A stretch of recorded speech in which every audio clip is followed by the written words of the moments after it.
Hey, good morning, Dave. Yeah, Dr. Simon Jahangir says she's climbing in honor of her son, Daniel, and the other 40,000 babies who are born with a heart defect every year. She credits her ultrasound technician for finding Daniel's condition. She hopes this climb brings awareness and access to the same level of care that she had, the kind that allows Daniel to be the thriving boy he is today.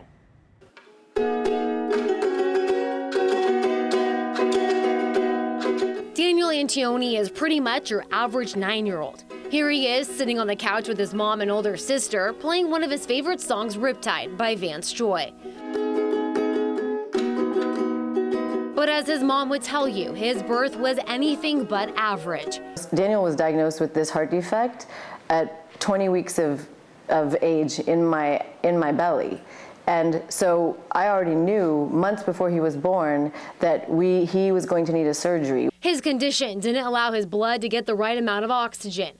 Without surgery, it's fatal. I knew that a baby heart is a tiny thing, and to operate on a heart, it's never going to be the same. Simon Jahangir is a doctor herself. She's a gynecologist and has her own private practice in Austin. She says because of her medical background, knowing her unborn child had this condition made everything worse. I didn't know that my child would grow up to live a normal life, to be able to do swim team, to play sports, to go to a normal school. Would he ever be a teenager? I would look at teenagers in the heart clinic and I would wonder, is my kid ever gonna make it, right? And so I knew, and it was a very difficult time. Daniel was born on May 9th, 2009.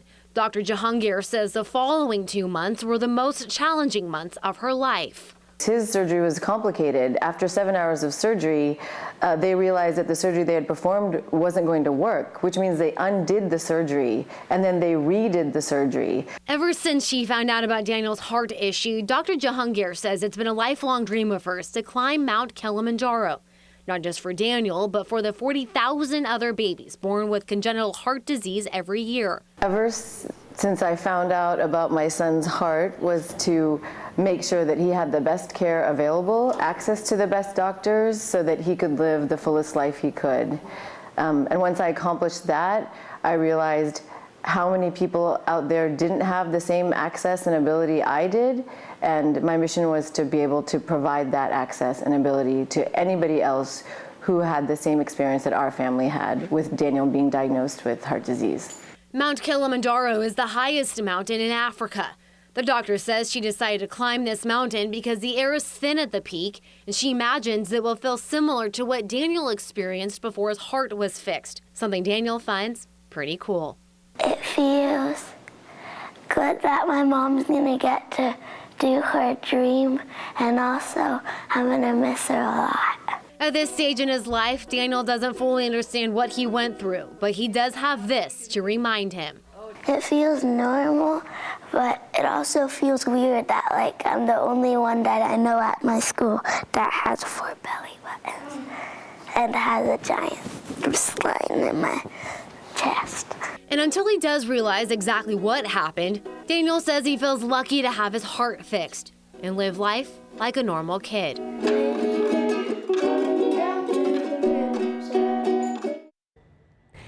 Daniel's heart defect was diagnosed early on by an ultrasound technician. Dr. Jahangir says because of that, it allowed her to get the best care and the best outcome for Daniel. I'm told not every technician is trained like that, so she's climbing to raise money for Tiny Hearts Project. It's a nonprofit training sonographers to detect diseases early, hopefully saving more babies like it did for Daniel.